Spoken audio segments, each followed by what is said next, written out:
Assalamualaikum warahmatullahi wabarakatuh. Salam Pancasila, salam PDKN Asik. Apa kabar kalian para pembelajar? Semoga kita tetap diberikan kesehatan dan keselamatan oleh Yang Maha Kuasa. Amin. Para pembelajar, pembukaan Undang-Undang Dasar Negara Republik Indonesia tahun 1945 mengandung pokok-pokok pikiran. Apa saja pokok-pokok pikiran tersebut? Mari kita temukan jawabannya dalam materi kita kali ini berjudul Pokok-pokok Pikiran Pembukaan Undang-Undang Dasar Negara Republik Indonesia tahun 1945.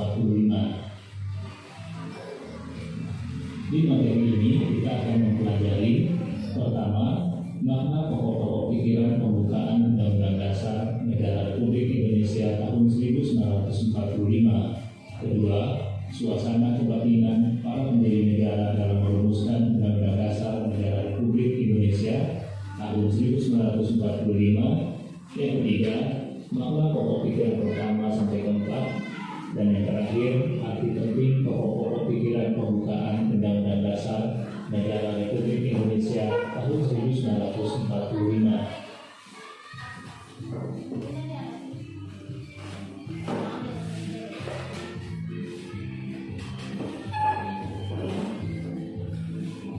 Pembelajar, mari kita pahami lebih dahulu pengertian pokok-pokok pikiran pembukaan Undang-Undang Dasar Negara Republik Indonesia tahun 1945. Pokok-pokok pikiran pembukaan Undang-Undang Dasar Negara Republik Indonesia tahun 1945 yaitu suasana kebatinan atau semangat dari Undang-Undang Dasar Negara Republik Indonesia tahun 1945 yang menjadi landasan cita-cita hukum di Indonesia, baik itu hukum tertulis maupun tidak tertulis. Sedangkan suasana kebatinan itu sendiri berarti gambaran proses penyusunan teks Undang-Undang Dasar, bagaimana keterangan-keterangannya, serta suasana atau situasi ketika teks itu disusun. Jadi ketika Undang-Undang Dasar 1945 disusun, suasana kebatinannya meliputi yang pertama, keinginan yang luhur para pendiri negara untuk mendirikan negara Indonesia yang merdeka. Kedua, kemerdekaan negara Indonesia itu harus dibangun di atas persatuan segenap bangsa dan seluruh wilayah. Tiga, setelah merdeka, hendak mewujudkan keadilan sosial bagi seluruh rakyat Indonesia. Keempat, pendiri negara menginginkan rakyat diposisikan sebagai pihak yang berdaulat atau sebagai akal kekuasaan.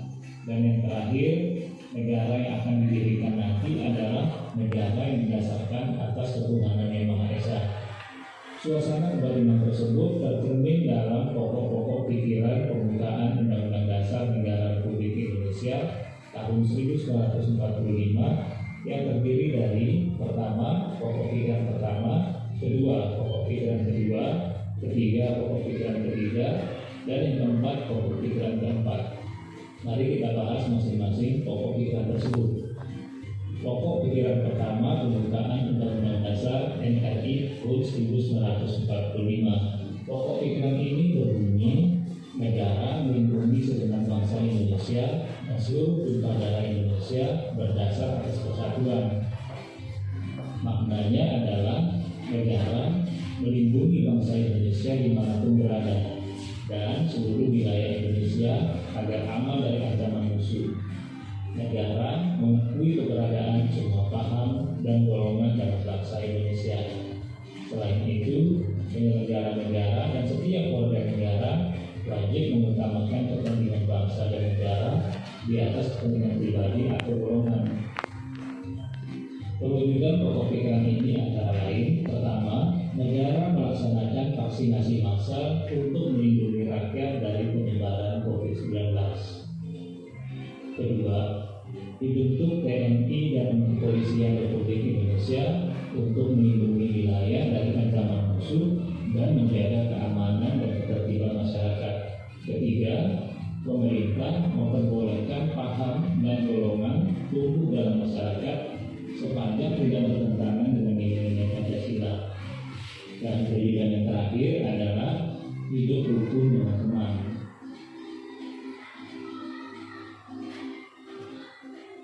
Pokok pikiran kedua, pembukaan Undang-Undang Dasar NRI tahun 1945. Pokok pikiran ini berbunyi, negara hendak mewujudkan keadilan sosial bagi seluruh rakyat Indonesia. Maknanya adalah keadilan sosial bermakna bahwa warga negara dipenuhi hak dan kewajibannya dalam tata cara pembangunan sosialnya secara berimbang sehingga mencapai kesejahteraan. Kemudian keadilan sosial adalah cita-cita bersama setelah berhasil mendirikan Indonesia merdeka. Selain itu, pemerintah menentukan cara dan peraturan untuk mewujudkan kesejahteraan umum sesuai ketentuan dalam Undang-Undang Dasar. Perwujudan pokok pikiran ini antara lain: pertama, negara menjamin kesamaan hak dan kewajiban dalam hukum dan pemerintahan. Misalnya, ditegakkannya hukum kepada siapa saja dan rakyat diberikan hak untuk memilih dan dipilih dalam pemilihan umum. Kedua, pemerintah melaksanakan program tertentu agar rakyat kurang mampu dapat mengikuti tingkat perkembangan ekonomi nasional. Misalnya, program Keluarga Harapan atau disingkat PKH. Kemudian ketiga, pemerataan pembangunan di seluruh wilayah Indonesia. Pokok pikiran ketiga, pembukaan Undang-Undang Dasar Negara Republik Indonesia tahun 1945. Pokok pikiran ini berbunyi, negara yang berkedaulatan rakyat berdasar atas kerakyatan dan permusyawaratan perwakilan. Maknanya, Indonesia menyatakan dirinya sebagai negara yang mengakui rakyat sebagai asal mula kekuasaan pemerintah. Penyaluran aspirasi rakyat dilakukan melalui lembaga-lembaga perwakilan seperti MPR, DPR, DPD, DPRD, dan dalam pengambilan keputusan bersama di lembaga negara dan masyarakat selalu mengedepankan cara musyawarah untuk mencapai mufakat. Perwujudan pokok pikiran ini antara lain: pertama, dilaksanakannya pemilihan umum secara teratur untuk memilih pemimpin baik presiden, kepala daerah, dan anggota legislatif seperti anggota MPR, DPR, DPD, DPRD. Pemilihan umum ini sebagai wujud pelaksanaan kedaulatan rakyat. Kedua, penyaluran aspirasi rakyat melalui lembaga perwakilan, baik itu di tingkat pusat maupun di daerah. Ketiga, kebijakan yang dibuat harus mengakomodasi kepentingan rakyat. Keempat, memberi masukan dalam sebuah rapat atau musyawarah bersama. Pokok pikiran keempat, pembukaan Undang-Undang Dasar Negara Republik Indonesia tahun 1945. Pokok pikiran ini berbunyi, negara berdasar atas ketuhanan yang Maha Esa menurut dasar kemanusiaan yang adil dan beradab. Maknanya, kehidupan berbangsa dan bernegara di Indonesia berdasar pada nilai-nilai agama, yaitu keyakinan adanya Tuhan, ketakwaan, dan nilai toleransi. Selanjutnya, nilai kemanusiaan, penghargaan atas harkat dan martabat manusia menjadi landasan hubungan antar masyarakat, dan pemerintah serta warga negara wajib memelihara budi pekerti yang luhur yang dilandasi ketaatan keajaran agama masing-masing dan menghargai hakikat manusia. Perwujudan pokok pikiran ini antara lain: pertama, praktik pemerintahan di Indonesia dilandasi pengakuan adanya Tuhan serta ketakwaan. Misalnya, dalam sebuah kegiatan selalu kita lihat diisi dengan kegiatan berdoa untuk meminta berkat dan rahmat dari Tuhan. Yang kedua, negara menjamin perlindungan dan menegakkan hak-hak asasi manusia. Ketiga, pemerintah memfasilitasi penyebaran agama dengan membangun tempat ibadah. Kemudian yang keempat, menghargai teman yang berbeda agama. Nah, demikian makna tiga pokok pikiran. Sekarang kita membahas arti penting pokok pikiran tersebut. Pokok-pokok pikiran pembukaan Undang-Undang Dasar Negara Republik Indonesia tahun 1945 menjadi landasan dalam mewujudkan cita-cita hukum di Indonesia, baik hukum tertulis maupun hukum tidak tertulis. Hal di atas berarti bahwa untuk mewujudkan hukum atau peraturan yang diinginkan sesuai semangat yang milik negara, maka harus berpatokan pada pokok-pokok pikiran pembukaan. Dengan demikian, hukum yang dibentuk tidak akan kehilangan arah. Oleh karena itu, pokok-pokok pikiran pembukaan sebagai sumber hukum tertinggi Indonesia selanjutnya dijabarkan dalam semua peraturan perundang-undangan seperti Ketetapan MPR, undang-undang, peraturan pemerintah, dan bentuk peraturan-peraturan lainnya. Demikian materi kita kali ini. Kesimpulannya yang dapat ditarik dari materi kali ini adalah pokok-pokok pikiran adalah gambaran semangat dan situasi penyusunan Undang-Undang Dasar 1945 dan pancaran nilai-nilai Pancasila, sehingga menjadi landasan dalam mewujudkan cita-cita hukum di Indonesia. Semoga penjelasan materi kali ini membawa pelajaran bagi kita semua.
Saudara-saudara sekalian, saya telah minta saudara-saudara hadir di sini untuk menyaksikan satu peristiwa yang penting dalam sejarah kita.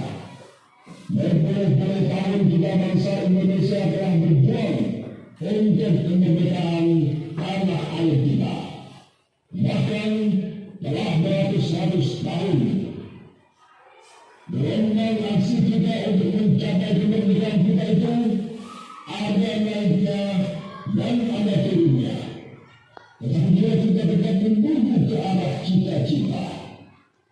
Hingga di dalam zaman Jepang, usaha kita untuk mencapai kemerdekaan nasional tidak berhenti-henti. Di dalam zaman Jepang ini, tampaknya saja kita melonggarkan diri kepada mereka. Tetapi pada hakikatnya, tetap kita menyusul kepada kita sendiri. Tetap kita percaya kepada kekuatan sendiri. Sekarang, inilah saatnya kita benar-benar mengambil nasib bangsa dan nasib tanah air di dalam tangan kita sendiri. Hanya bangsa yang berani mengambil nasib dalam tangan sendiri akan dapat berdiri dengan kuatnya. Maka kami malam telah mengadakan musyawarah dengan pemuda-pemuda rakyat Indonesia dari seluruh Indonesia. Permusyawaratan itu sehingga sekarang berpendapat bahwa sekaranglah datang saatnya untuk menyatakan kemerdekaan kita. Saudara-saudara, dengan ini kami menyatakan kemerdekaan tekad itu. Inilah proklamasi kami. Proklamasi kami bangsa Indonesia dengan ini menyatakan kemerdekaan Indonesia. Hal-hal yang mengenai pemindahan kekuasaan dan lain-lain diselenggarakan dengan cara saksama dan dalam tempo yang sesingkat-singkatnya.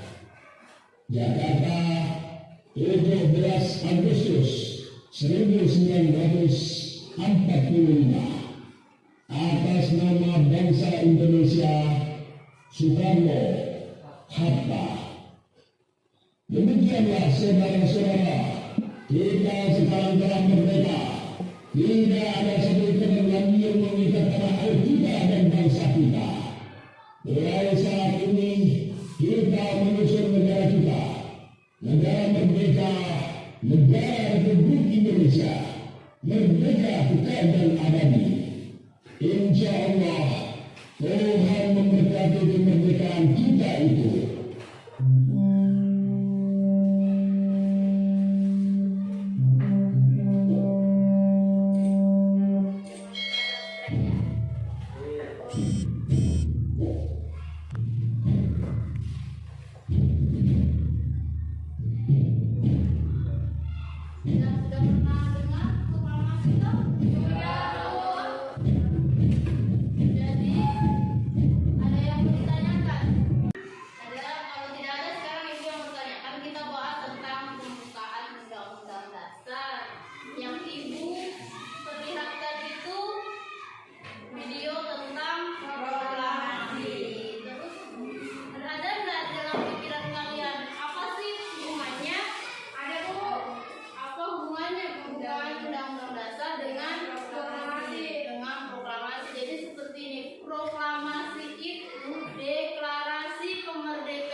Kelompok 1. Mengapa para pendiri negara mengamanatkan bahwa bentuk negara yang cocok bagi Indonesia adalah negara kesatuan?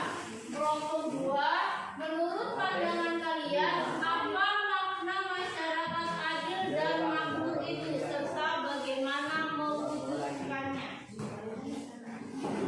Kelompok 3. Apa makna kedaulatan rakyat menurut pandangan kalian? Jelaskan.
Kenalkan,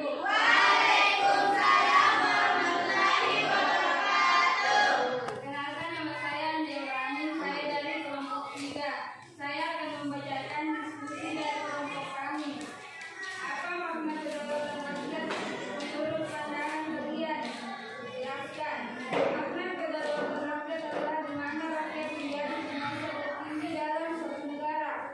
Jadi rakyat memberikan sebagian keputusannya kepada penguasa yang dipilih oleh rakyat dan penguasa tersebut harus melindungi hak-hak rakyat. Dari dengar tadi jawabannya berlaku. Sekarang yang terakhir kelompok 4, silakan maju.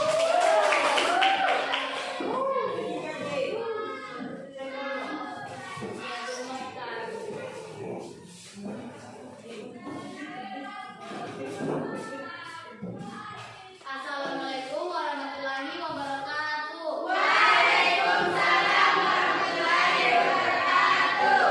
Perkenalkan, nama saya Tika Natna. Saya perwakilan dari kelompok 4.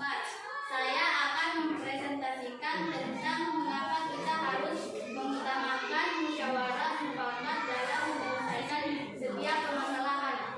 Jawabannya, pokok pikiran ini sesuai dengan sifat musyawarah Indonesia yang selalu mengedepankan asas musyawarah untuk mufakat dalam menyelesaikan suatu persoalan.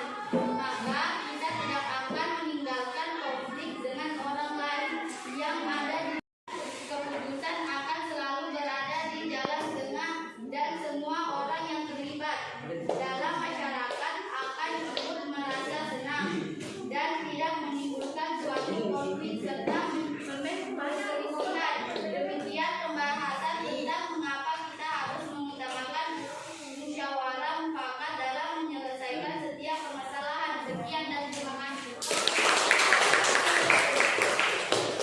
Baik, semuanya sudah ya, sudah didengar juga jawaban dari teman-temannya. Ibu rasa kenapa? Ibu rasa jawabannya semuanya sudah bagus-bagus, sudah benar. Beri tepuk tangan dulu kepada semua.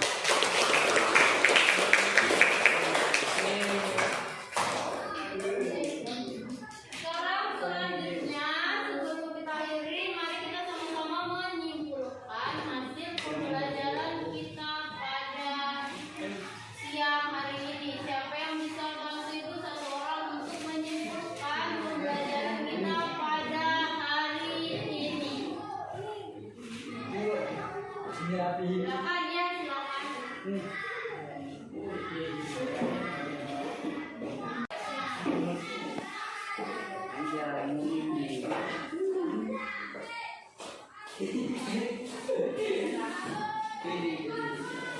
Assalamualaikum warahmatullahi wabarakatuh. Waalaikumsalam warahmatullahi wabarakatuh. Perkenalkan, nama saya Mumin. Saya akan membacakan kesimpulan pembelajaran kita hari ini. Kesimpulannya adalah pokok pikiran merupakan gambaran semangat dan situasi penyusunan Undang-Undang Dasar 1945 dan pancaran nilai-nilai Pancasila sehingga menjadi landasan dalam mewujudkan cita-cita hukum di Indonesia. Sekian dan terima kasih. Assalamualaikum warahmatullahi wabarakatuh.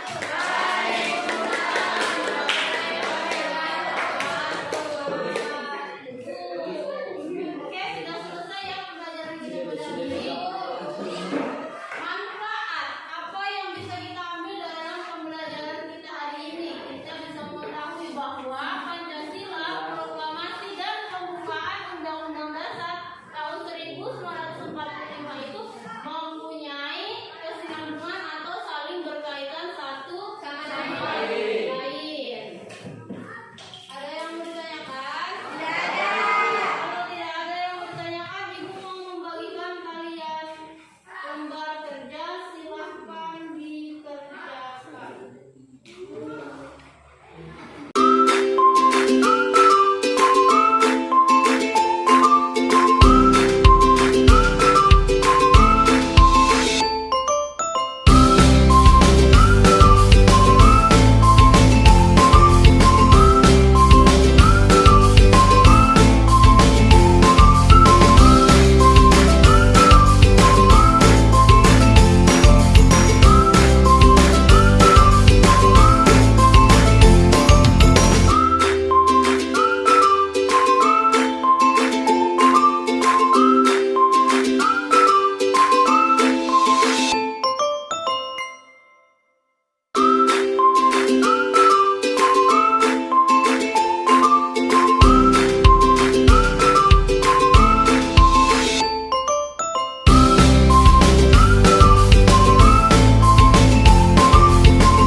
positif terhadap